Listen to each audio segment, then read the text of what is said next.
of the Senate carried there, and the clerk of the Senate, and followed by the President, accompanied by the speakers of the National Assembly and the Senate. I will now hand you over for this live broadcast of this special sitting of Parliament. The bicameral House is sitting this afternoon for the State of the Nation address. My name is Edward Kabasa. Enjoy your viewing.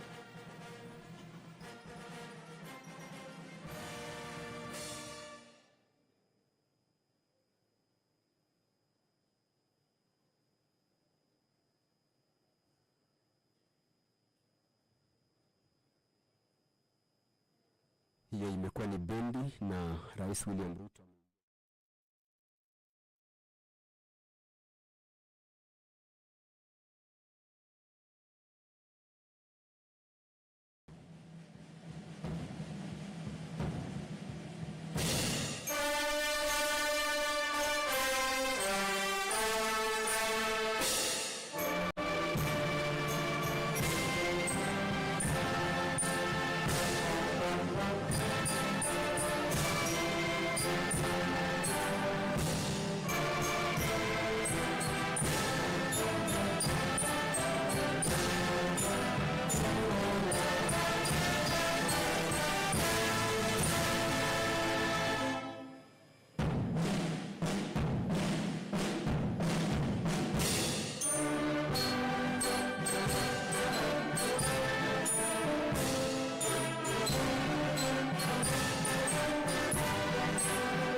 Your Excellency, the President of the Republic of Kenya, the Right Honorable Speaker of the National Assembly, honorable members, let us pray. Almighty God, we beseech you to behold with abundant favor and blessings us, your servants, whom you have been pleased to call to leadership positions in this republic.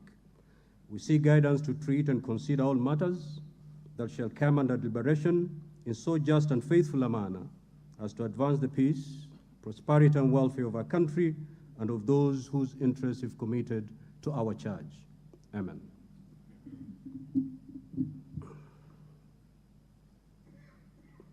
You may be seated.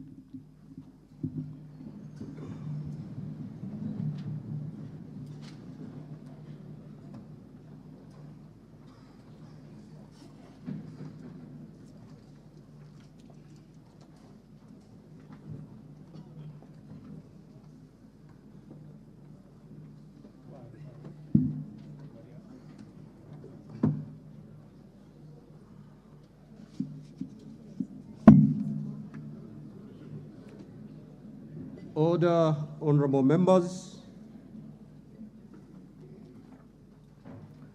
Your Excellency, the Honorable Dr. William Samoei Ruto, CGH, President of the Republic of Kenya and Commander-in-Chief of the Kenya Defense Forces, the Right Honorable Speaker of the National Assembly, the Honorable Moses Wetangula, AGH MP, honorable members of Parliament.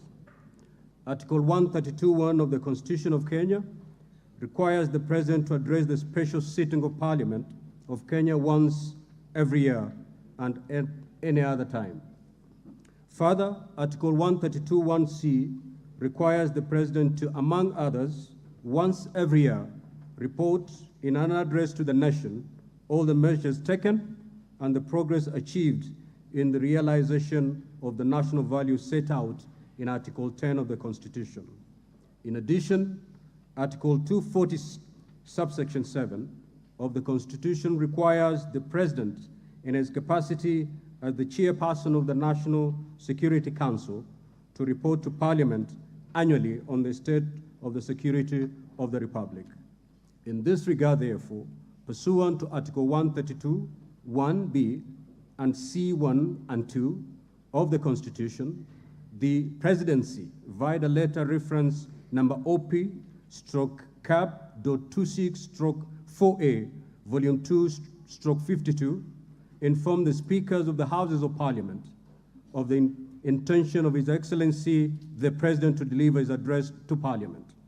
Consequently, pursuant to Standing Order number 25(1) and 2 of the Senate, I gave notice of today's special sitting to the Honorable Senators by Gazette Notice number 14716, which was published in the Kenya Gazette on Friday, 3rd November 2023. Accordingly, honorable members, this special sitting is properly convened. I thank you.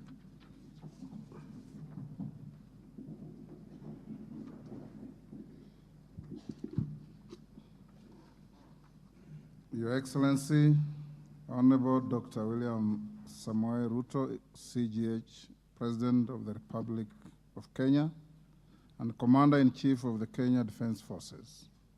The Right Honorable Amason Kingi, EGH MP, Honorable Speaker of the Senate, Honorable Members of Parliament, members of the Diplomatic Corps, distinguished guests, ladies and gentlemen. Article 131B of the Constitution of Kenya requires the President to address the nation once every year and at any other time. Further, Article 132(1)(c) requires the President to once every year report in an address to the nation on measures taken and progress achieved in the realization of our national values. Additionally, Article 132(1)(c) Roman 3 of the Constitution provides that the President shall submit a report for debate to the National Assembly on the progress made in fulfilling the international obligations of the Republic. In this regard, honorable members, by way of a message to the House dated 26 September 2023, His Excellency the President conveyed his desire to address a joint sitting of the Houses of Parliament today, 9th November 2023. Therefore, pursuant to the provisions of Standing Order 22 of the National Assembly Standing Orders, and by Gazette Notice number 14715, which was published in the Kenya Gazette on 3rd November 2023, I gave notice of this special sitting of Parliament to the members of the National Assembly. Accordingly, honorable members, this special sitting is properly convened. Your Excellency, in the custom of Parliament, we recognize invited guests seated in our galleries. I therefore wish to recognize the following guests who are seated in the Speaker's row. Her Excellency Rachel Ruto, EGH, First Lady of the Republic of Kenya, and other members of the First Family. His Excellency Honorable Rigathi Gachagua, EGH, the Deputy President of the Republic of Kenya and the spouse of the Deputy President, Her Excellency Pastor Dorcas Rigathi. The Honorable Musalia Mudavadi, EGH, the Prime Cabinet Secretary and Minister of Foreign Affairs. Your Excellency, honorable members, also present in the Speaker's row this afternoon are the Honorable Lady Justice Martha Koome, EGH, Chief Justice and President of the Supreme Court, Her Lady Justice Philomena Mbete Mwilu, MGH, Deputy Chief Justice and Vice President of the Supreme Court, They are accompanied by Honorable Justice Eric Ogola, Principal Judge, the High Court, Honorable Justice Oscar Angote, Presiding Judge, Environmental and Land Court, and Honorable Justice Brian Ongaya, MBS, Principal Judge, Employment and Labor Relations Court. We are similarly pleased to host the former Vice President of the Republic, the Honorable Stephen Kalonzo Musyoka, AGH, who is also the co-chair of the National Dialogue Committee. We are also honored to have in our midst the immediate former speakers of the Houses of Parliament, the Honorable Justin B.N. Muturi, EGH, who is the current Attorney General of the Republic, and the Honorable Kenneth Lusaka, EGH, the Governor of Bungoma County. Your Excellency, allow me to also recognize the chairperson of the Council of Governors, who is also the Governor of Kirinyaga County, the Honorable Anne Waiguru, EGH, and the Honorable Johnson Sakaja, Governor of Nairobi City County. May I also accord special recognition to all Cabinet Secretaries present, Mr. Felix Kosgei, Chief of Staff and Head of Public Service, Principal Secretaries, members of the Diplomatic Corps, and heads of constitutional commissions and independent offices present in Parliament today. Your Excellency, I wish to make a special mention of the Chief of the Kenya Defense Forces, General Francis Ogola, and the respective service commanders, the Inspector General of Police, and other leaders of our disciplined forces who are seated at the Speaker's row. We are grateful for their distinguished service to the nation. To all invited guests, karibuni sana kwa bunge. Honorable members, distinguished guests, ladies and gentlemen, it is now my singular honor and privilege to invite His Excellency the President of the Republic of Kenya and Commander-in-Chief of the Kenya Defense Forces to address this special sitting of Parliament. Welcome, Your Excellency.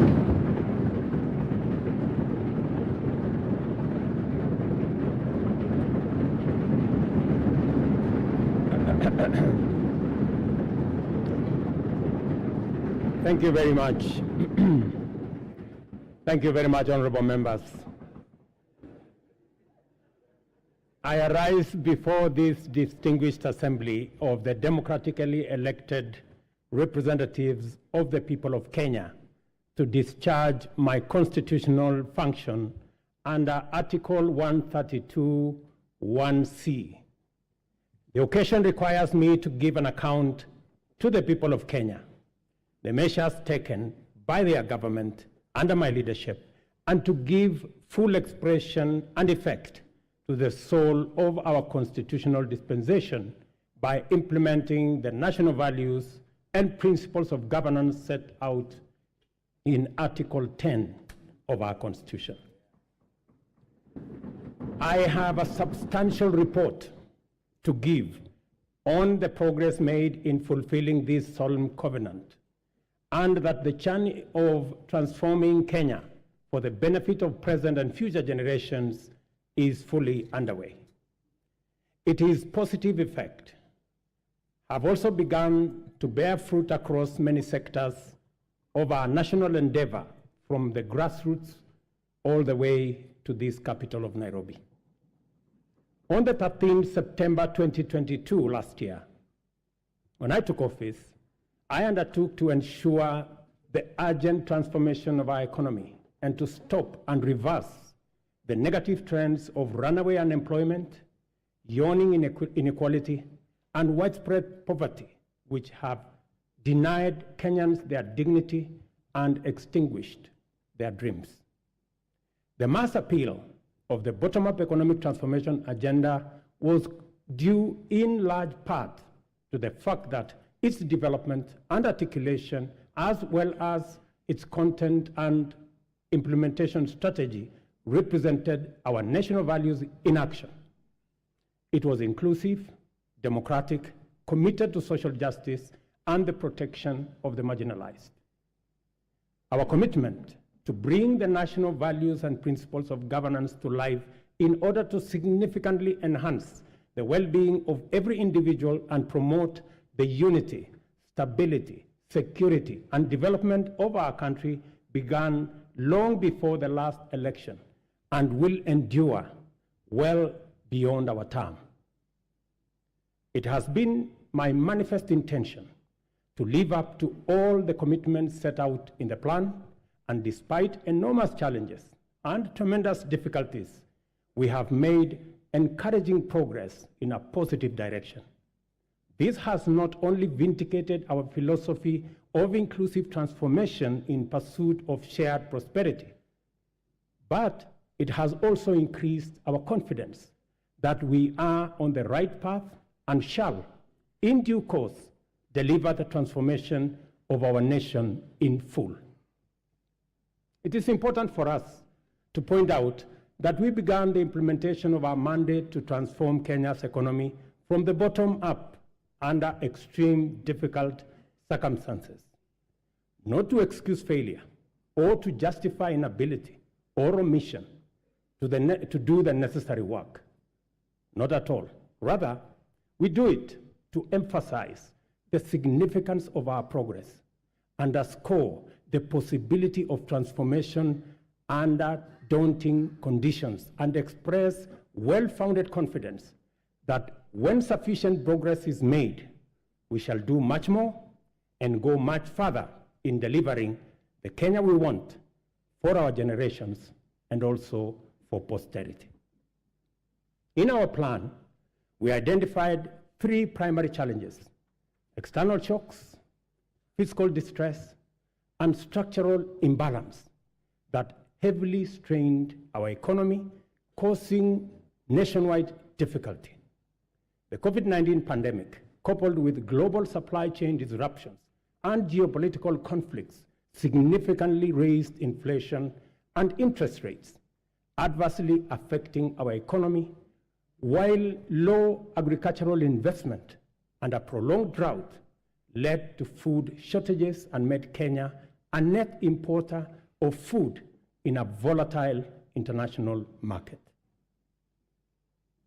It was under conditions of such extreme difficulty that the people of Kenya entrusted us with the responsibility of simultaneously generating effective solutions to immediate problems, providing a credible pathway to stability in the medium term, and undertaking long-term structural transformation of our economy, but in a manner which paid attention to the needs and aspirations of Kenyans, especially those at the bottom of the pyramid.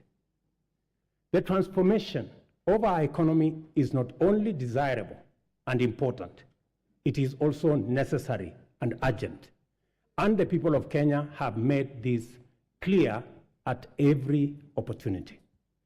Our duty as leaders is to listen keenly and comply with the people's wishes. Kenyans want to proceed in a new direction and demand a new conversation that puts ordinary Kenyans, the mama mboga, security, well-being, interests, and aspirations at the front and center of all policy and governance discourse. Citizen freedoms and fundamental rights lie at the heart of enterprise and democracy. Accordingly, our governance system must be fit for purpose, able to protect people and their belongings, safeguard freedom, facilitate democracy, and promote market efficiency. To do this, law enforcement must be robust, judicial integrity, efficiency and independence, absolute, and the right to the protection of law non-negotiable and impartial. Our police service and other actors in the justice, law, and order chain, including the judiciary, must therefore be professional, independent, impartial, effective, and inspired by national values and principles of governance. In keeping with our promise to the people of Kenya, I signed important instruments on my first day on duty, among them the delayed appointments of 6 judges to the Court of Appeal as recommended by the Judicial Service Commission, enhanced allocation through this House to the judiciary by 3 billion Kenya shillings, designated the Inspector General, who is sitting in this House as the accounting officer of the National Police Service to enhance police independence, and subsequently appointed a task force led by the former Chief Justice David Maraga to review the terms and conditions of service of members of the National Police Service. This was necessary, members, so that we can cement our place as a nation on the firm foundation of the rule of law. Together with the people of Kenya, we have changed everything. We have transformed the national political conversation from personalities to issues, from regional or ethnic lages to opportunities for all our young people, from divisions to inclusion, and from status quo to the bottom-up economic transformation for shared prosperity. To date, Kenyans remain fully seized of the agenda, engaging vigorously and with unrelenting focus on expanding agricultural productivity to deal with the cost of living, affordable housing to create enterprise, jobs, and dignified dwellings, universal health coverage for a healthy, productive nation, and digital transformation to create e-commerce, create jobs, and make government efficient, effective, and accessible, especially government services. Also, fintechs, including the Hustler Fund, have benefited from the space around technology and the digital transformation. By virtue of the internal coherence of our constitutional dispensation, national values and principles of governance set out core directive precepts whose observance imbues every decision and action with implicit constitutionality. To the extent that our plan is aligned with Article 43, the implementation of the bottom-up economic transformation agenda is a program to intensify the actualization of national values with a special focus on citizens at the bottom of the pyramid.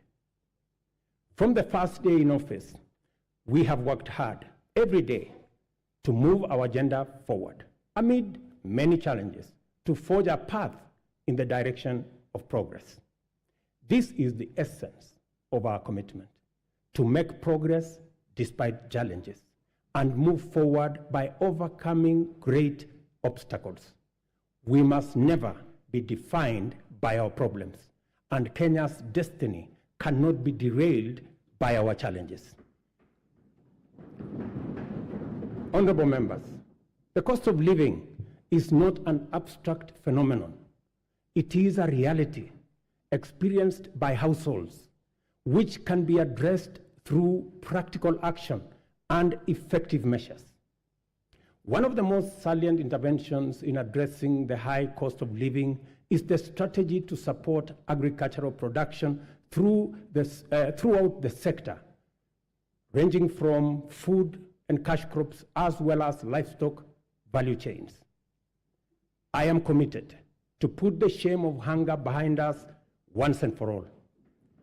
We rolled out a countrywide farmer registration and fertilizer subsidy program that has made available 5.5 million bags to farmers across Kenya. We have progressively reduced the cost of fertilizer from 6,500 to 2,500, increased maize acreage under production by an extra 200,000 acres this year, and enhanced maize production by an additional 18 million bags this year. As a result of these interventions, today, a 2-kilogram packet of maize flour is selling at a low of 145 and a high of 175, depending on the brand you buy, down from 250 shillings a few months ago. The famous Gorogoro of maize is selling at between 60 and 75. Honorable members, you know how much it costed a few months ago. We have also established 22 new fish landing sites in 9 counties in Nyanza and the Coast region. We have funded and organized beach management units into cooperatives, set up 2 hatcheries in Kabonyo in Kisumu County and in Shimoni in Kwale County. And we are in the process of completing Liwatoni fish processing plant in Mombasa by end of next month, and Shimoni Fish Port by the end of next year. Again, to bring our blue economy resources into the realm of food production. To achieve efficiency, transparency, and accuracy in fertilizer distribution, we enrolled farmers on a digital register with accurate details of the location and acreage of their agricultural land holdings. This database enabled us to implement an e-voucher system through which farmers received their fertilizer consignments for planting and top dressing of maize, tea, coffee, rice, potatoes, cotton, edible oils, sugarcane across the country. Our farmers are the best people to speak about the success of the fertilizer program. Yesterday, I spoke to several farmers in different parts of the country. Ms. Alice Nato, a single mother in a place called Milo in Bungoma, told me that the 2,500 fertilizer had doubled the yield in her farm from 52 bags of maize last year to 120 bags of maize this year. Another farmer, Mr. Albert Munyi from Embu, appreciated the impact of fertilizer subsidy had in his farm and asked me to work out a way that the fertilizer can be delivered closer to the farmers rather than at the National Cereals and Produce Board depot. I assured him that I will work with the governor of Embu and with all governors to actualize his proposal for him and for other farmers who believe the same. But it was Mr. Samuel Chacha of Kuria who graphically painted the picture of transformation the fertilizer subsidy has done in his farm. With a phrase that struck my mind, he simply told me, Mr. President, shamba yangu ina meta.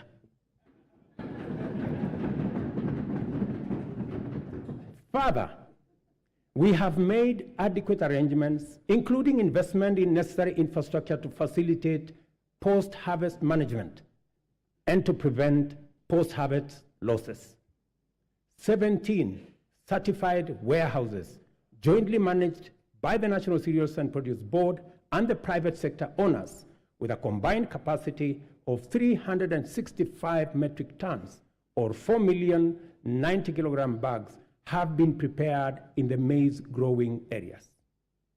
The National Cereals and Produce Board shall provide a subsidy maize drying service to farmers at a fixed cost, as was announced by the Minister, of Kenya shillings 70 per bag, which is a significant improvement from the previous rate of Kenya shillings 350 per bag.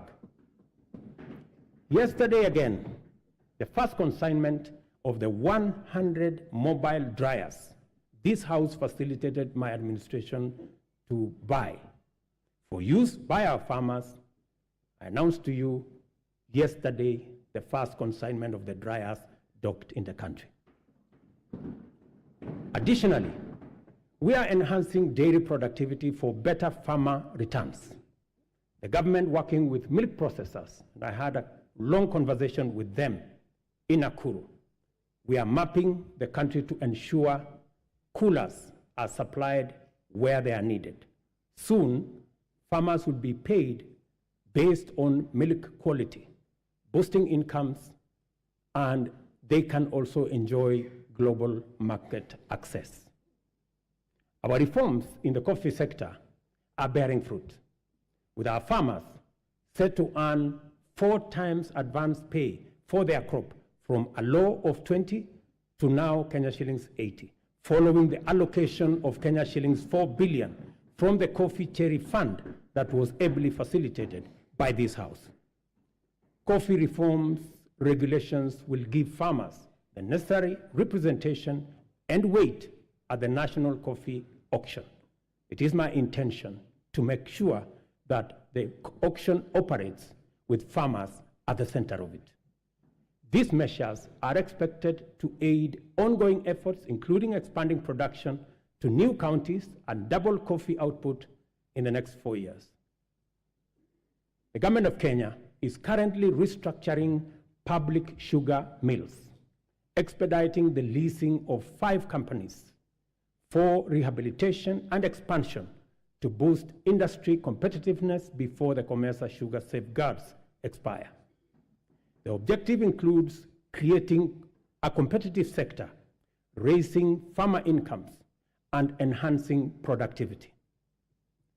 This House agreed with my cabinet that we waive Kenya shillings 117 billion non-performing debt for government-owned sugar factories, for which I am grateful to this House.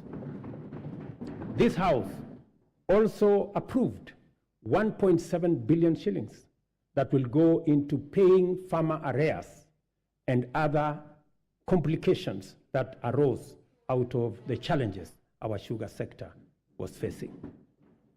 I want to promise this House that in the next couple of weeks, we shall be dispersing that money so that farmers in the sugar growing area can go home for Christmas with their money. As earlier indicated, our public borrowing had long crowded out the productive sector from the financial markets, raising the cost of credit and slowing down trade and commerce. As I told Kenyans on my first day in office, times were difficult and many people are struggling, and necessary and effective sustainable solutions were urgently needed. We must admit, honorable members, that as a country, we had been living large and way beyond our means. The time has come, therefore, to retire the false comforts and illusionary benefits of wasteful expenditure and counterproductive subsidies on consumption, by which we dug ourselves deeper into the hole of avoidable debt. The new direction may not be easy, but it is ethical, responsible, prudent, and most importantly, necessary. We've had to take hard decisions and make painful choices because we owe it to the people of Kenya to do the right thing and to confront facts as they are without flinching or equivocating. We have worked hard at home and abroad to mobilize a broad coalition of bilateral development partners. Many of them, I see them in this House, multilateral development banks and other agencies, which have rallied to pull our country back from the brink of debt distress and set us today firmly on the path towards sustainable economic growth. Our efforts to stabilize the situation have yielded such progress that next month, in December, we will be able to settle the first Kenya shillings $300 million or 500 billion Kenya shillings installment of the US dollars 2 billion Eurobond debt that falls due next year. I can now confirm with confidence that we will and we shall pay the debt that has become a source of much concern to citizens, markets, and our partners. Having said this, I further announce to the nation that our intention, consistent with sustained effort here and abroad, have enabled us to normalize our relations with the International Monetary Fund, the World Bank, the Africa Development Bank, and various development partners to such an extent that they are now working with us to implement the bottom-up economic transformation plan. As I earlier indicated, our public borrowing had long crowded our productive sector from the financial markets, raising the cost of credit and slowing down trade and commerce, especially the micro, small, and medium enterprises, including Mama Mboga. Consequently, many enterprises and entrepreneurs were referred for blacklisting by the credit reference bureaus, where 7 million borrowers were listed by last year. We committed to provide affordable and accessible credit and restore small business owners to good standing with credit rating agencies. A deliberate, targeted strategic financial inclusion fund, the Hustler Fund, providing affordable credit and mobilizing savings for individuals and small businesses, was launched on the 30th of November 2022.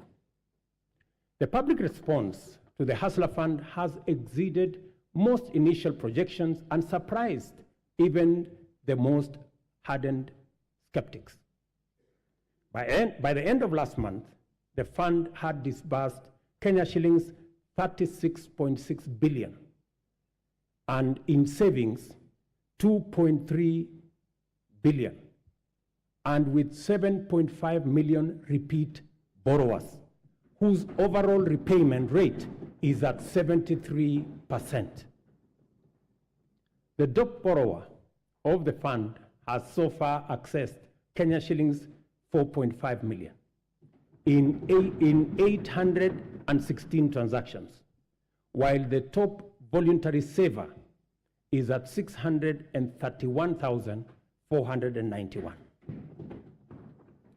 In the intervening period, the Hustler Fund has also launched a group product which has attracted 50,000 active groups to the platform, and of which 20,000 have received 151 million Kenya shillings. The Hustler Fund has provided us not only the huge pent-up demand for affordable credit, but also the readiness of Kenyans to express or to embrace credit and savings and to pay their loans on time with minimum prompting. The notion that Kenyans are not creditworthy or are high-risk borrowers is nothing more than an unjust financial profiling, which has, in many instances, become a needless, self-fulfilling prophecy. Yesterday, when I called Harrison Karisa Kenga, a tuk-tuk operator in Mombasa, who has accessed 714,000 from the Hustler Fund, he suggested to me to find a way to have the fund provide asset financing so that he can buy for himself a tuk-tuk, because the one he had was not his. I assured him that during my address today, I would ask the ministry responsible to respond to him. Consequently, I hereby direct the Ministry of Cooperatives and MSMEs to expeditiously engage Mr. Kenga. I will give you his telephone number. The impact of the Hustler Fund is summarized by a story of a Mr. Sospita Ondiek from Kisii. I suggest that the Kenyan film industry should look for him so that he can tell you his full story. Mr. Ondiek has a plumbing and tiling business in Kisii. And through the Hustler Fund, he has accessed 1.7 million in the many transactions he has undertaken. To enhance our savings, that have consistently been among the lowest globally, and to correct the delayed transformation of our social security architecture, fundamental reforms are underway in our savings and social security space. As promised, we committed to take deliberate measures to foster a strong culture of savings amongst Kenyans and enable them mobilize resources for investment and development of intergenerational capital to eliminate old age poverty and to ensure comfort in retirement. Until recently, the rate of Kenya's public pension saving stood at 1.4 billion shillings a month, which is the lowest in our region at only 12.5% of our GDP. As a result of our initial interventions, the savings situation in Kenya is changing for the better. Contributions, honorable members, to the National Security Fund have grown from 1.4 billion shillings in January to 6.5 billion shillings every month this month. The implication of this growth in our national savings is that it will significantly consolidate our nation's ability to invest in development using domestic resources as opposed to us going to borrow other people's money when they save. Honorable members, majority of Kenyans live in their own rural homes, even though many experience land and settlement challenges, including landlessness, insecure land tenure, and perennial squatter problems. Acute housing challenges are principally an urban phenomenon, and they present a serious threat to health and safety, as well as dignity of people, particularly low-income earners. The proliferation of slums in our urban areas indicate the extent of this serious problem and the urgency with which it must be addressed to enable Kenyans have greater choice in leading dignified, safe, and healthy lives affordably. Low supply of affordable housing units in Kenya is acute, making rent a huge component of the cost of living for many households. The increase in affordable housing units is a strategic intervention to not only supply affordable dwellings for Kenyans, but also as a means to reduce the cost of living. 3 categories of houses will be supplied by this program: social housing, affordable housing, and for the rest, market rate housing. Interest on financing is where we intend to make the big difference. Interest at the moment, as all of us know in this house, is at almost 18%. But under this program, all interest should be or will be at single digit. For social housing, the interest will be at 3%. You know, honorable members, that we all get 3%. So even the people in the social space, they also deserve to get 3%. Those in the affordable housing space will get 6%, and 9% for the people in the market category. The affordable housing program has received tremendous support from county governments across Kenya. And I want to thank governors, and I know the chair of the Council of Governors is here, through her, all governors who have worked with us to make sure that this program becomes a reality. The construction of 46,792 units in various parts of Kenya is already underway, while another 40,000 are ready to commence in a couple of weeks. 50,000 Kenyans are working.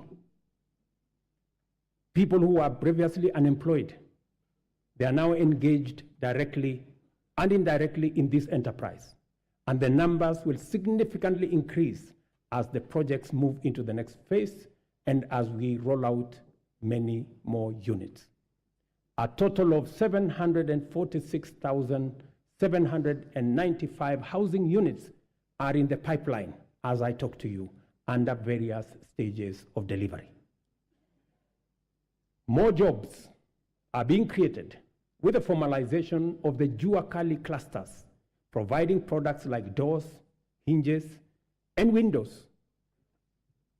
And this morning, as I visited one of the sites that I went to launch the construction in March, I was amazed that a site that was flat in March today, and I was with the Member of Parliament for Ruiru, today has 11 block units, almost at 60% complete.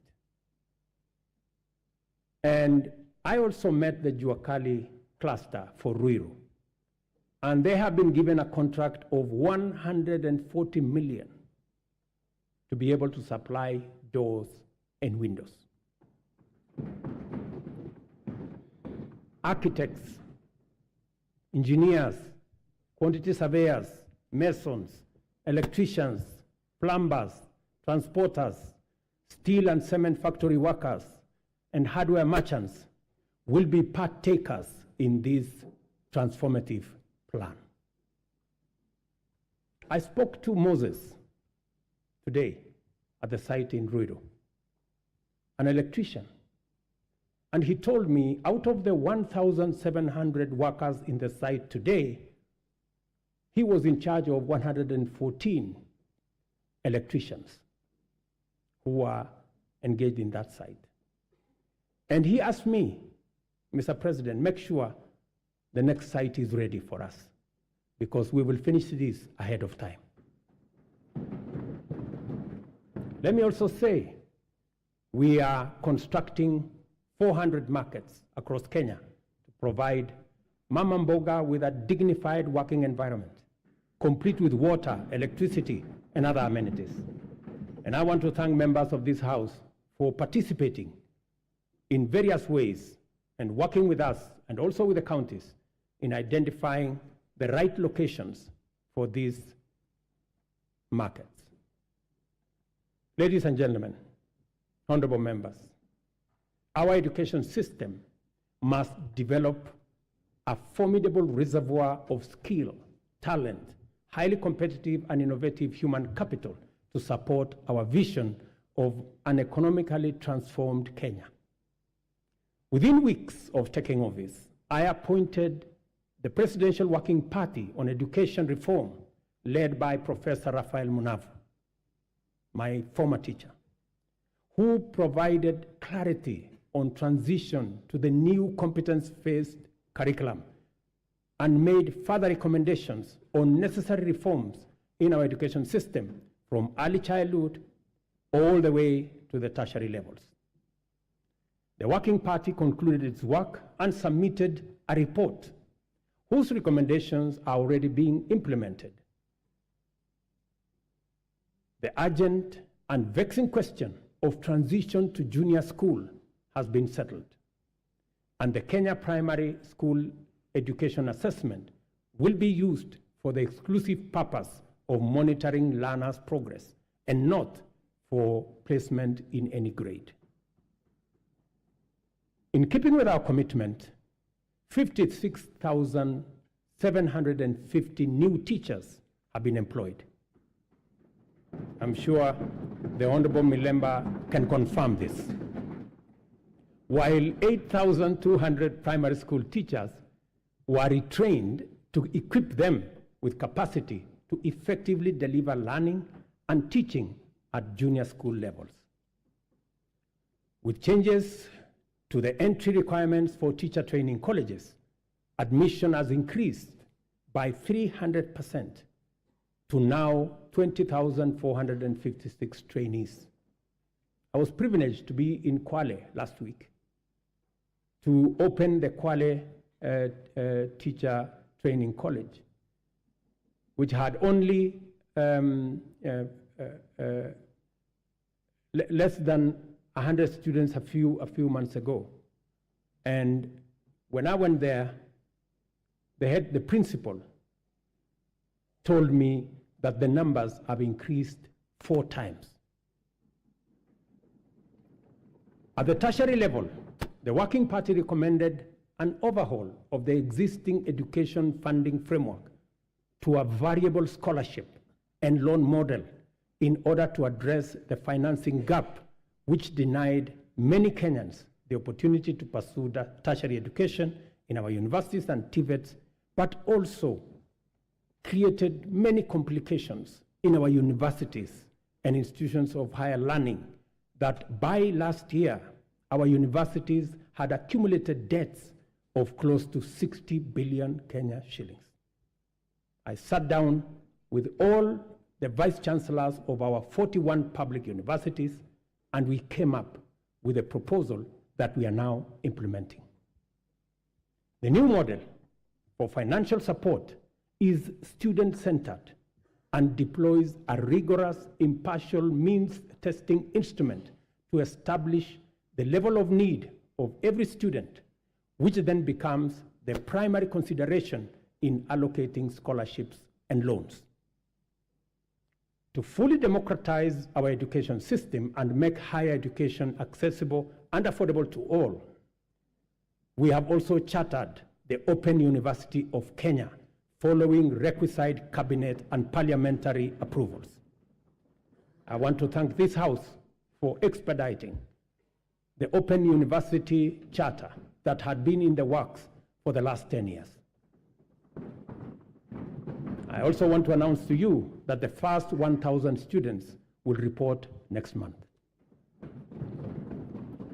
In the course of consulting Kenyans from all walks of life during the formulation of the bottom-up economic transformation agenda, the foundational contribution of health to citizen well-being and the role of costs in driving up poverty were identified as chronic. The implications are very clear, and we cannot afford to delay the delivery of universal health care anymore. Consequently, we have instituted radical reforms in the provision of healthcare services in Kenya, including the enactment of 4 new laws that will anchor the implementation of this bottom-up approach to healthcare. I am tremendously grateful to this House and honorable members for enacting the Primary Health Care Act, the new Social Health Insurance Act, the Digital Health Act, and the Facility Improvement Financing Act. These laws, honorable members, will usher in and guarantee a new era in the provision of healthcare, covering all essential services from preventive, promotive, curative, palliative, and rehabilitative services, guaranteeing every Kenyan access to comprehensive and quality healthcare. Under Afya Nyumbani, we have scaled up our investment in healthcare workforce, employing 20,000 new healthcare workers, deploying 8,429 workers whose contracts had lapsed, and enrolling 3,394 interns across the country to increase the availability of human capital in our public health sector. Working with county governments, and I'm again grateful to them, we have taken measures to resolve the perennial challenge of human resource management in the health sector, occasioning strikes, by establishing the Kenya Health Human Resource Advisory Council, which will be a trusted mediator between government at both levels and our health sector workers. Further, under the Afya Nyumbani model, we identified preventive care as an essential pillar of healthcare service delivery because it enables Kenyans to manage their conditions early enough before they cause serious harm in their well-being and productivity. Community health promotion is our bottom-up intervention to deliver preventive and promotive health solutions at the grassroots by deploying community health promoters to visit Kenyans at their homes, provide basic diagnosis for common conditions, and refer cases to appropriate medical facilities. Together with all the 47 counties, and again, I am grateful to the governors, we have deployed 100,000 community health promoters fully equipped with the necessary kits and an electronic community health information system. In the last 1 month, CHPs have attended to 1.2 million households, just in the last 1 month. I spoke on phone to Mr. Masood Dirie, a community health promoter in Garissa, yesterday, who told me he has been a community health promoter, health volunteer since 2011. Unlike before, now he has a full medical kit and has used it to confirm that 7 people in his locality had high blood pressure. In a twist of fate, he tested himself and discovered that he too had high blood pressure. That's what he told me. And so, apart from referring others, he also had to make way to the hospital. Mr. Obembi Ogutu of Homa Bay told me that the program now makes primary health care a paperless engagement, saying it had started to reduce queues in hospitals. Through the Facility Improvement Financing Act 2023, we have established a framework that confers financial autonomy to health facilities, enabling them to retain funds generated with a mandate to improve facilities, capacity, and to provide healthcare services within that locality. In addition, the Kenya Medical Supplies Agency, as part of many radical reforms, will now deploy ICT to manage supply chains of essential health products and commodities. As a result of this small intervention, KEMSA has improved its stocking rate from 40% to 60% in the last 5 months. And we are now targeting 80% by March next year. As is becoming clear, we cannot hope anymore to deliver services to Kenyans in their millions across the country with any measure of efficiency, integrity, transparency, and accountability without ICT. From education and health to agriculture and financial inclusion, digital technologies reign supreme in transforming service delivery, governance improvements, and catalyzing efficiency throughout the economy. We have commenced the rollout of 100,000 kilometers of the last mile fiber optic connectivity to make reliable high-speed internet available throughout Kenya, along with 25,000 free Wi-Fi hotspots in all market centers. The rollout, and I was given a statistics by the end of this year, the first 2,200 will be rolled out, and another 1,450 ICT hubs in every ward. I want to thank the membership of this House for considering to change the NGCDF Act so that you can also deploy those resources in the ICT space and enable millions of young people in your constituencies and wards to access internet and technology for digital jobs, e-commerce, and to give them the possibility of working on remote jobs. I have engaged the chair and committee of this House in that space. We have agreed on the model of how the ICT hub will look like, and I am truly grateful that Parliament came through and considered changing the law so that we can work on this together. We have expanded digital provision of public services to encompass 13,000 services to date, and it is my commitment to ensure full digitization by the end of next month. Our decision to enhance efficiency and integrity in the provision of government services has gone a long way to improve revenue collection. Working with the private sector, we launched the local assembly of affordable smartphones last week in Athi River. Digitization and automation enhance service delivery and citizen satisfaction, and also assures greater accuracy, transparency, and accountability, and reduces opportunity for corruption in the course of transacting with government ministries, departments, and agencies.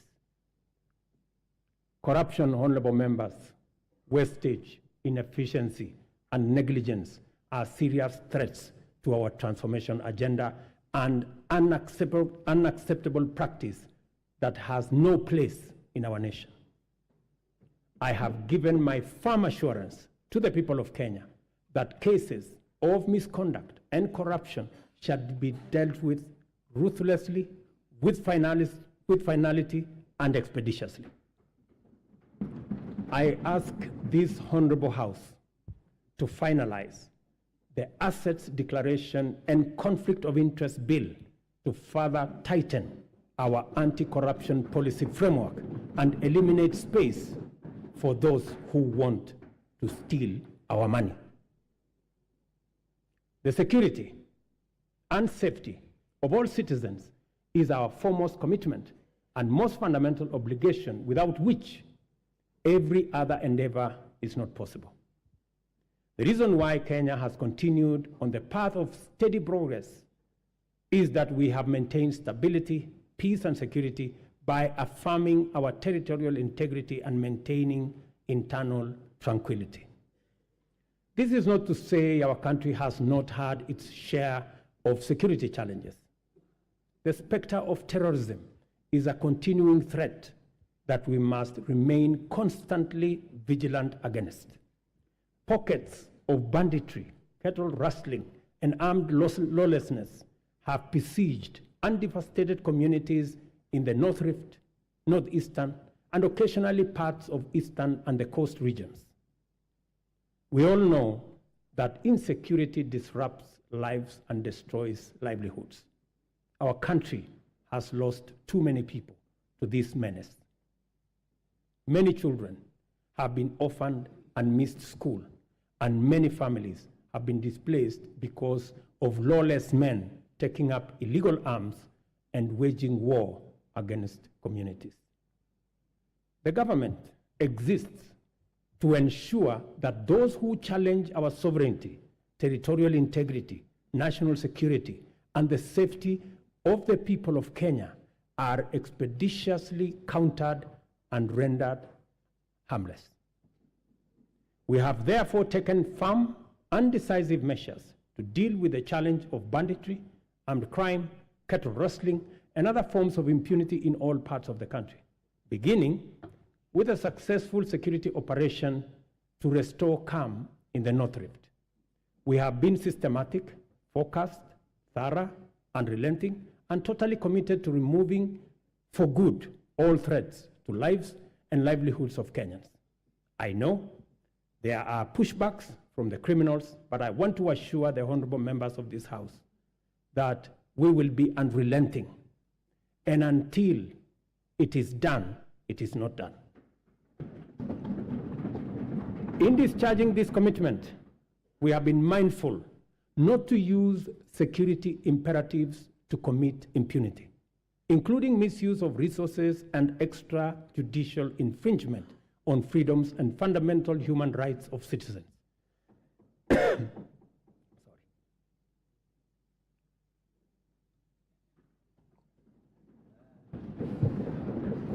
Sorry. We are conscious to provide security as a public service for the benefit of law-abiding citizens and as a guarantor of economic growth. Therefore, our security services have been committed to a citizen-centric, rights-focused, inclusive, and community-based security strategy. I am therefore quite clear that there exists no tension between the effective delivery of security services and the upholding of human rights and fundamental freedoms. We can be, and therefore must be, secure, yet free and democratic. In order to entrench our all-of-society coalition, we have resolved to enhance diversity and inclusion by expanding enrollment in the National Youth Service as an agency to capture young people at the bottom of the pyramid.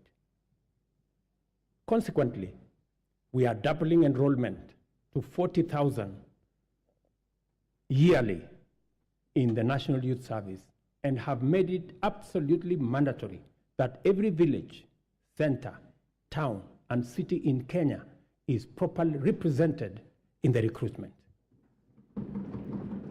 To consolidate this proposition, we have directed that 80% of future recruitment to all security services, from the military, the police, KWS, Kenya Forest Service, and all other security agencies, 80% will come from the well-trained, talented, and committed young men and women who have undergone training at the NYS.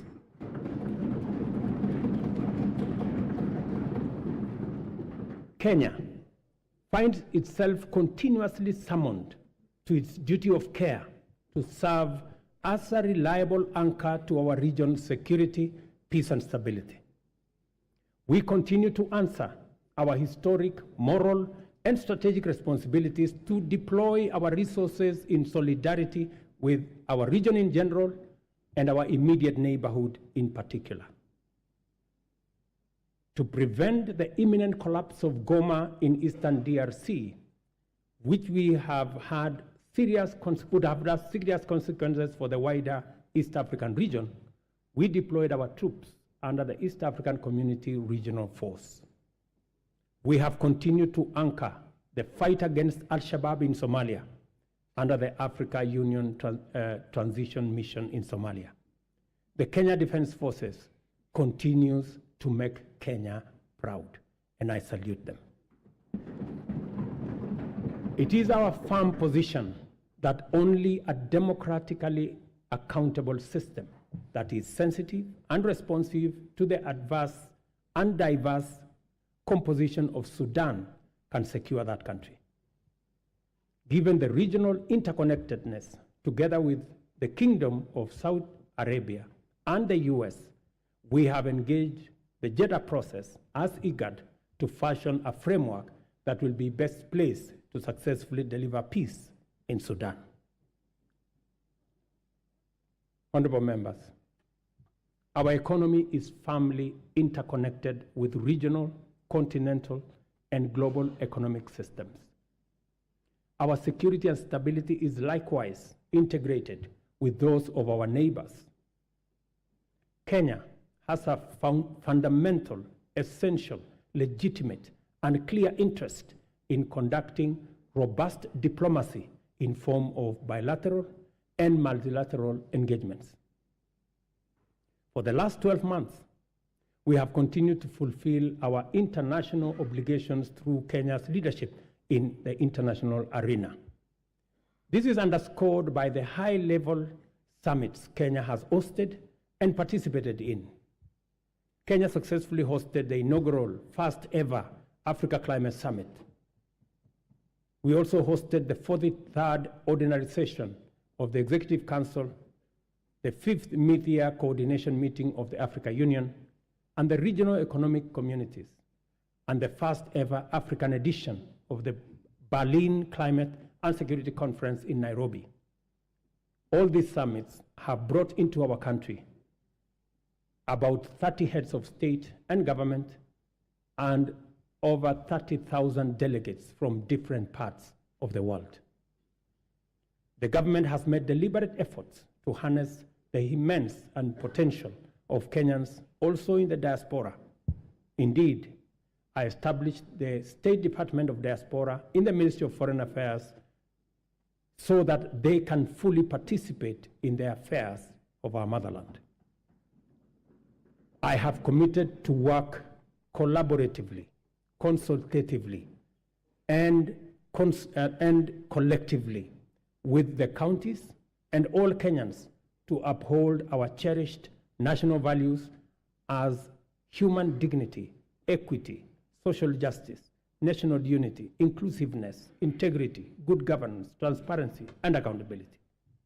I encourage all honorable members and indeed all Kenyans to embrace an open mindset in regard to national strategic interests and to leverage on our rich heritage and diversity. One of the greatest strengths of our country is our capacity to devise bold, unprecedented solutions to our threats and challenges, create imaginative strategies to avert danger, and chart new paths to deliver us from adversity. There is no doubt that our nation has been confronted with immense pressure emanating from political misunderstandings sometimes and electoral disagreements. And it is because we have a robust democracy, which we are very proud of. Such pressure can disrupt lives and livelihoods and undermine our economy. Thankfully, Kenyans always find the moral strength and political imagination to reach across the political divide and engage in dialogue in the spirit of goodwill, fraternity, and commitment to the national interest and the welfare of the nation. It would be, honorable members, remiss of me not to mention the ongoing bipartisan process of national dialogue that has enabled our leaders to find common ground on many of the issues whose resolution will accelerate our transformation, deepen our democracy, and enhance national unity.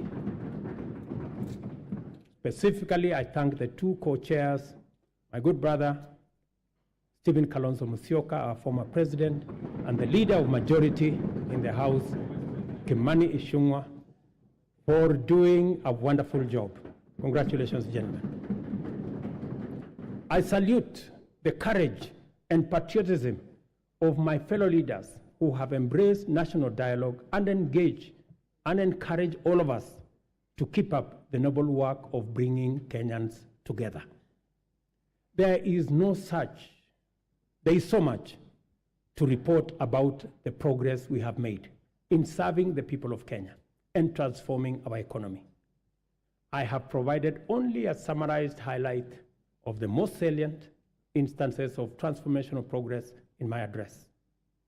It is my pleasant duty to hand to the speakers of the Houses of Parliament the three reports in full as follows: the 10th annual report on measures taken and progress made in the realization of the national values and principles of governance, the 10th annual report on progress made in fulfilling the international obligations of the Republic of Kenya.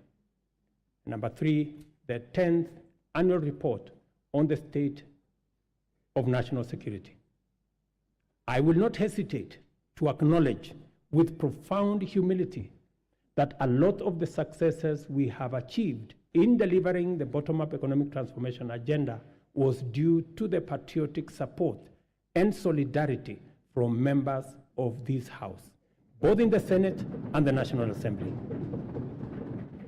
We are fortunate to be attempting this ambitious historic project of radical change in a bipartisan era when dialogue, consensus, collaboration, and partnership have replaced dissent, contention, conflict, and disarray as the operating principles of political discourse. Issue-oriented politics, honorable members, is not just a democratic necessity and a pathway to sustainable transformation.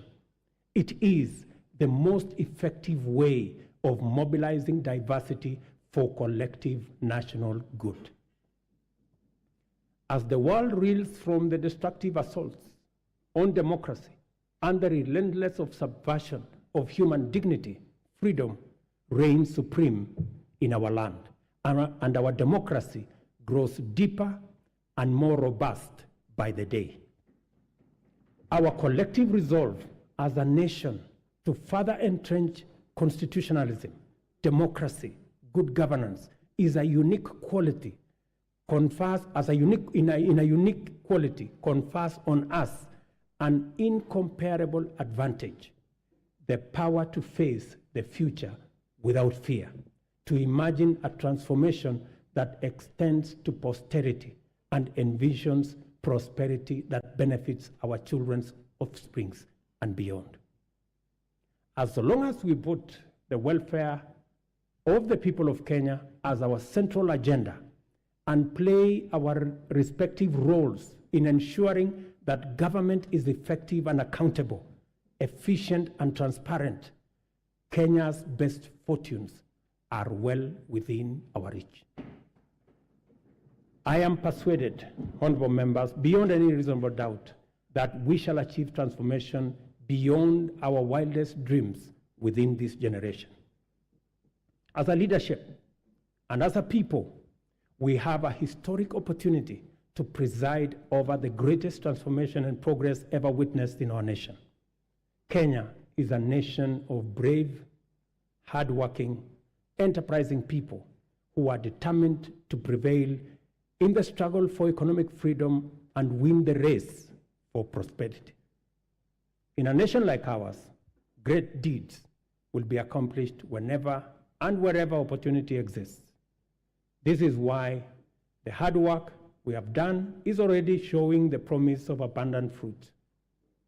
We have laid a firm foundation for rapid development, and Kenya is no longer on the marks. The state of our nation at this moment in time is prepared, all set, and ready to go. I thank you, God bless you, and God bless Kenya. Thank you very much.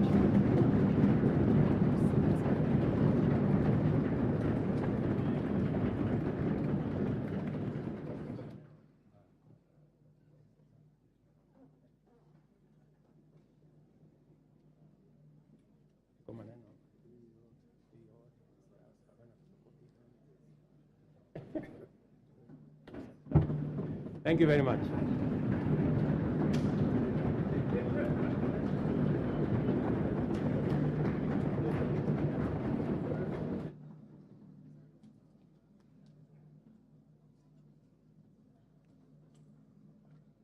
Honorable members, please be upstanding.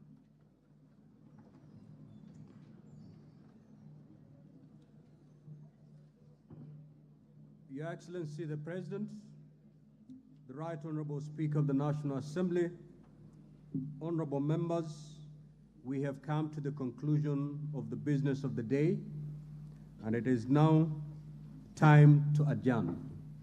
The Senate stands adjourned until Tuesday, 14th of November, 2023 at 2:30 p.m. in the Senate chamber. I thank you. Honorable members remain upstanding. Honorable members of the National Assembly now stands adjourned until Tuesday, 14th November 2023 at 2:30 p.m. May I also take this opportunity, Excellency the President, to invite all honorable members and our guests to a reception at the Parliament courtyard. May I also request all of you honorable members and our guests to remain standing in your places until the procession of His Excellency the President and the speakers leave the chamber. I thank you.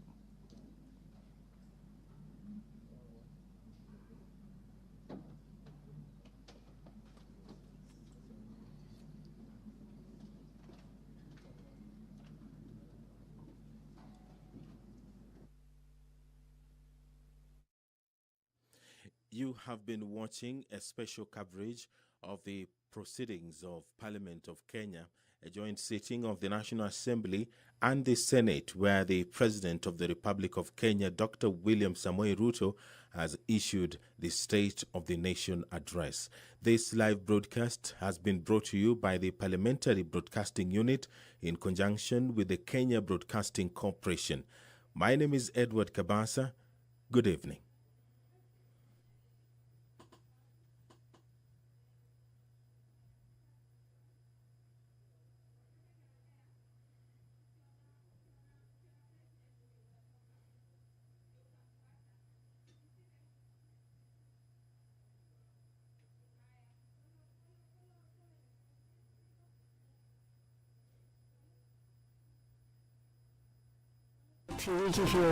Mimi Rashid Alifani kutoka Tiwichi Viogo. Nimefuatana Kenya mnacho Viogo waweza kusikiza Kaya. Na mimi kusikiza Radio Kaya. Na mimi kusikiza Radio Kaya. Radio Kaya ndio nyumbani. Na Kaya ndio nyumbani. Na Kaya ndio Kaya.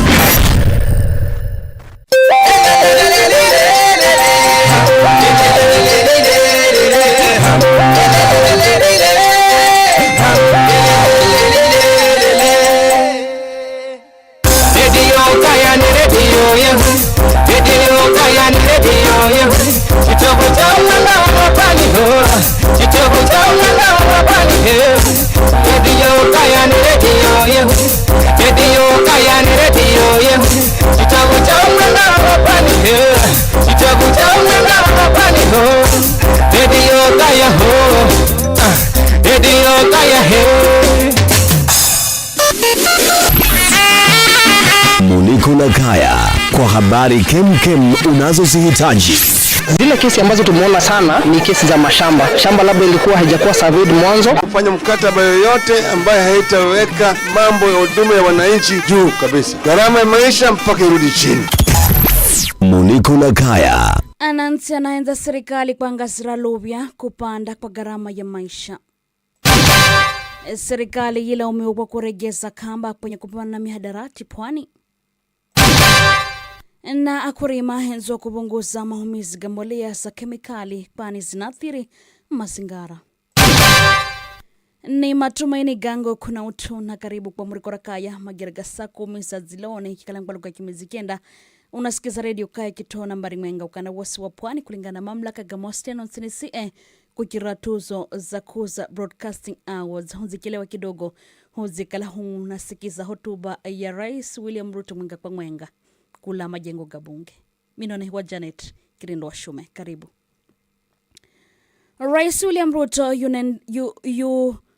yuzamba kukala munsini sambi kikalamu upande wa kiuchumi yulafya hotuba kikala maswala ga kiuchumi pia kwenye kikao cha mwenga kainza bunge la kitaifa na bunge la seneti kikao kyozohendeka majengo ga bunge akigomba kwenye kikao kikyo Ruto yuzamba janga la virusi vya corona ndirozo zangira kuongezeka kwa bei za bidhaa nyingi kikalamu ziletuzo umuhimu zaidi kama jakuria na kuzabotsi uchumi lakini vilongozi yanaendelea kusikiza mahenzo ganansi ili kugahendera kazi. Rais Ruto yuzamba ni kukira uwekezaji zaidi kwenye sekta ya kilimo ndivyo serikali yendafanikisha mpango wa kuzula uchumi wa tiye na kwamba serikali zitahidi babomu kupambana na njala na kuhakikisha kuna chakula cha kutosha. Kilongozi wa kitaifa pia yuzamba yuzika wazi kukala mikakati ya serikali kuzula sekta ya kilimo yisingira babomu kupunguka kwa bei ya unga wa matsere kufikira sambe ikinyume na babo nyuma. Pia yuhadza badide kuhusu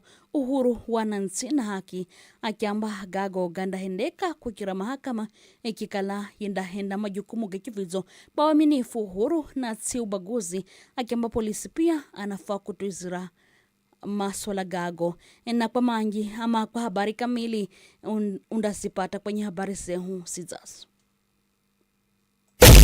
Muliko na Kaya kwa habari kemkem unazozihitaji. Vilongozi ya kidini pamwenga na hendi biashara mjini Malindi kaunti ya Kilifi azienza serikali kulola lubya kupanda kwa gharama ya maisha kwa bungusira mzigozi wa kiuchumi anansi akipato kya botsi. Mchungaji wa kanisa la Tototo Trinity Baptist mjini Malindi ya mjini Kilifi Gilbert Katana yuzamba hatua ya kuongezeka kwa maribo ga huduma tofauti kula serikalini ikikalamu vitambulisho karifa ikizingatua halikomu kare za za kiuchumi zilizo Monsini akigombaga muzini Malindi ikatana yuzeleza kushononeswa ni kupanda kwa bei za mafuha kila wakati.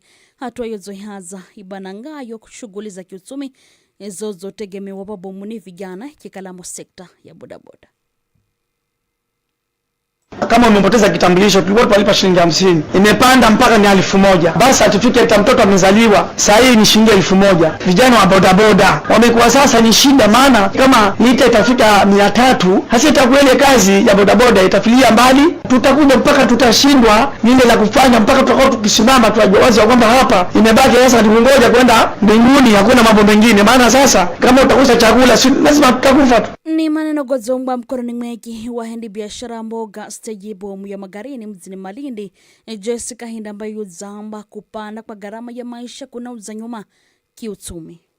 Sijui kufikia mwaka ujao kama watoto wetu watakuwa wanafanya vipi. Maisha yako juu, kila uchao inapanda. Saa hii ikiwa marriage certificate ni hivyo, je, watoto wetu wenye tumewazaa saa hii wataoa kweli? Tunaomba kwa huruma ya Mwenyezi Mungu kidogo huu uchumi ukiteremka na sisi tutakuwa afueni, manake saa hizi basi wengine hata mara zingine tunashindwa na kukula. Mabwana zetu wanatoroka wanaenda kwa mashuga mami.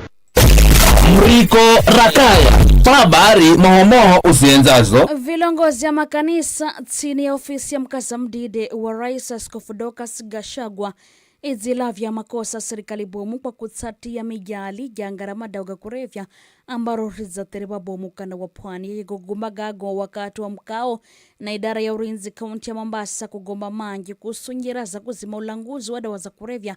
Askofu Frederick Ngoge yuzeleza kushononeswa ni idadi bomu ya vijana aliyokwenye janga la mahumisi kama dauga kurevya. Kenyans hawaelewi hawa watu, wanaona kama ni wakora, kama ni wezi, wengine wanafukuzwa manyumbani kwao kwa watu wao, hakuna mtu anataka kuwakaribia na wanaingia ndani na ndani paka inafika mahali wanakufa. Na kwa sababu hivyo hii mambo ya addiction na kuambia imeua vijana wengi kuliko magonjwa yote ile inshawahi kutokea katika ulimwengu na hasa katika nchi hii yetu. Hata corona haikuua watu wengi kama vile madawa za kulevya imeua vijana wetu hapa nchini. Kwa upande wa mweki wa muungano wa vilongozi kidini ambao vivyo kwenye harakati za kupambana dawa za kulevya nchini, Askofu Joseph Maisha yuzenza serikali kupambana na languzi amehadarati. Hizi madawa za kulevya wale wanauza, serikali angalia hata na kada kama tunafanya bidii na wao, na pia kuwe na njia ya kuangalia hawa wanayouza haya madawa ni wakina nani, wanatoka wapi, maana wengine ni watu wakubwa sana katika nchi hii. Lazima tuwatafute, wasimamishwe, wakatazwe na kuwe na sheria ambao itawafunga kabisa wasiendelee kufanya hivi. Wanatuharibia watoto wetu. Hata wenzetu wengine wa dini mbalimbali wachukue jukumu hili. Mriko Rakaya, habari mohomoho usienzazo. Maafisa 20 ya kula shirika la kumanyirira misuhu nchini KFS anatarajiwa kuhumwa kurinda misuhu tofauti kaunti ya Kwale kikalamo misuhu ya kaya. Mkurugenzi wa shirika hilo kaunti ya Kwale Blessington Maganga yuzamba hatua hiyo ni kuhakikisha shughuli za kubananga misuhu kikalamo kocha makala na kutema mivorovoro zina misomara mwenga na husika kuwarirwa hatua kali za kisheria. Tutafanya boundary marking, mipaka yake ijulikane vizuri, ifanywe beaconing. Kuna misitu ya kaya ambayo kwa bado haijasajiliwa rasmi kama misitu ya serikali, ipatiwe hiyo legal protection, isajiliwe. Tunaenda kufungua outpost katika kaya Lunguma, tutaweka askari pale. Hatutaki ulishaji wa ng'ombe katika msitu, hatutaki ukataji wa miti kiholela, aidha kwa kuchoma makaa, kwa miti ya mbao ama kwa miti ya kujengea. Afisa ya pia yuzamba kukalaza zishampangwa kutunza mazingara kurobarangika na misuhu ya kaya jikalamo kukira kupanda mihi ya kienyeji. Wananchi kwa muda mrefu wamekuwa wakitumia hii misitu kwa njia isivyo. Misitu ya kaya wanakata miti kwa ajili ya makaa, wanaingia kulima katika misitu hiyo. Kuna ukataji wa kiholela wa miti kwa ajili ya mbao, kwa ajili ya kuni. Katika Kwale County hizi kaya nyingi zimedorora, zimeharibika sana, kama hiyo misitu ya kaya Lunguma. Tunaenda kuanzisha rasmi mchakato mzima kuboresha misitu ya kaya. Kwa hivyo tutakuwa tunapanda kaya Lunguma miti ya kienyeji. Mriko Mriko Rakaya habari mohomoho usienzazo kutwizira ongezeko ra athari za mabadiliko tabiati zendererazo kushuhudiwa muntsini vivi ataalamu mazingira aziahenza kurima kukomesa tabia ya kumira mbolea iliyo na kemikali. Kilongozwa ni Patrick Ngunjiri kula shirika la Pelam Kenya adzama mahumizi ga mbolea zilizo na kemikali ganazidi kutsangira mai kwa mazingira na hata binadamu yenye kiafya kwa kutsangira makongo ikikalamo kansa na shinikizo la damu ama pressure.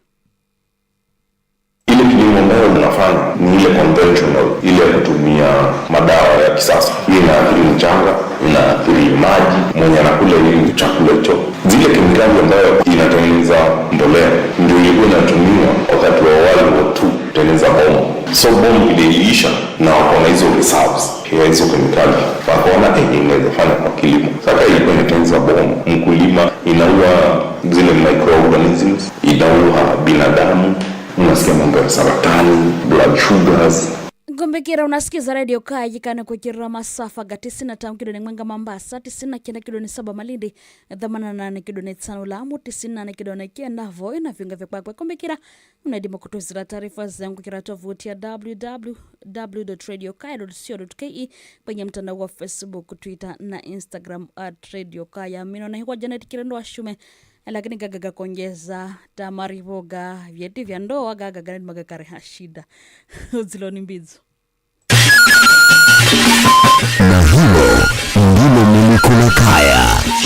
Kwa habari za mashinani kutoka kila pembe ya mkoa, taifa zima kwa ujumla na hata za kimataifa, usikose kusikiliza Muliko la Kaya.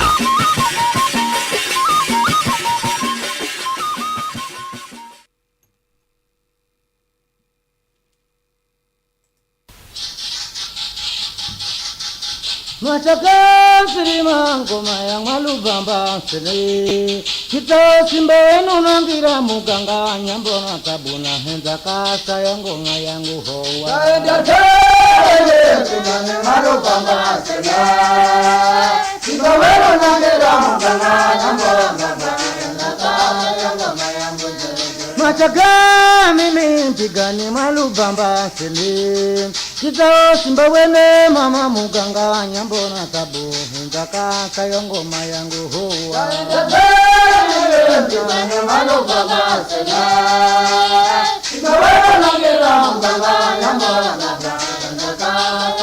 jambo mwana watara ngambira temi ngoma inapeno ni ngoma ya rege konyonya mkwali undamumanya Unawatara ngambira temi ngoma inapeno ni ngoma ya rege konyonya mkwali undamumanya antiyo matele makafiga onzaire mbona tawe unamala kuzidi koma wewe mama ngoma ya malubamba sene kita simba wene mama muganga mimi na tabu ndaka chango na wajara ngambira temi ngoma inapanga ngoma ya rege mkwali undamumanya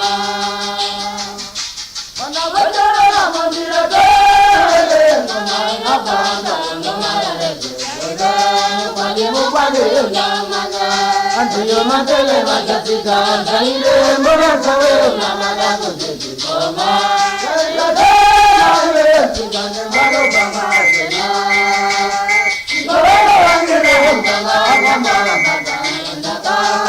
unawajara ngambira temi ngoma inapena ngoma ya rege konyonya mkwali ndamwambira Achara ngambira tari ngoma inapena ngoma ya rege